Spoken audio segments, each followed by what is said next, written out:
સુરેન્દ્રનગર જિલ્લામાં વ્યાપક ખનીજ ખનન અને ચોરીને કાયદેસર કરવા માટે ચોટીલાના પૂર્વ ધારાસભ્ય ઋત્વિક મકવાણાએ મુખ્યમંત્રીને લેખિત રજૂઆત કરી છે। તેમણે ગેરકાયદેસર ખનીજ ખનનને કાયદેસર લીઝ આપી પરવાનગી આપવાની માંગ કરી છે, જેથી સરકારને રોયલ્ટીની આવક થાય અને બેરોજગાર મજૂરોને રોજગારી મળી શકે।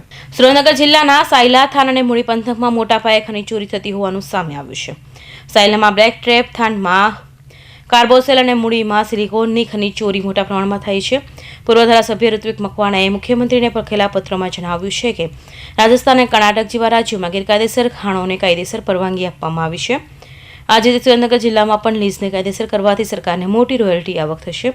તેમણે ઉમેર્યું હતું કે ગેરકાયદેસર ખાણો બંધ થવાથી અંદાજે 30,000 મજૂરો બેરોજગાર બન્યા છે।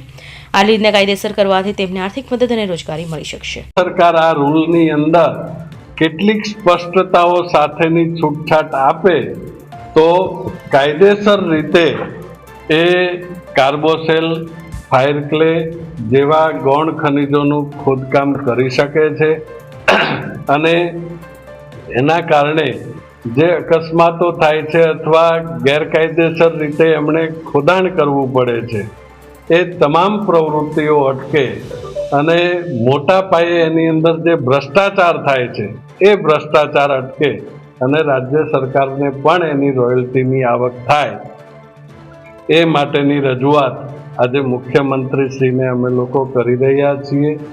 ચોટીલાના નાયબ કલેક્ટર એચ.ટી. મકવાણા દ્વારા ખનીજ માફિયાઓ સામે કડક કાર્યવાહી કરવામાં આવતા ગેરકાયદેસર ખાણો બંધ થઈ ગઈ છે, તો કેટલા ભૂમાફિયાઓ અને રાજકીય આગેવાનોની લોબી દ્વારા નાયબ કલેક્ટરને બદલી કરવાના પ્રયાસો થઈ રહ્યા હોવાનું પણ ઋત્વિક મકવાણાએ જણાવ્યું હતું।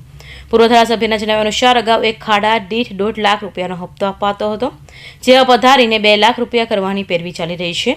તેમણે આ મામલે તંત્ર પર પ્રહારો કર્યા હતા। કૌશિક પટેલનો report, Hind TV news, Surat.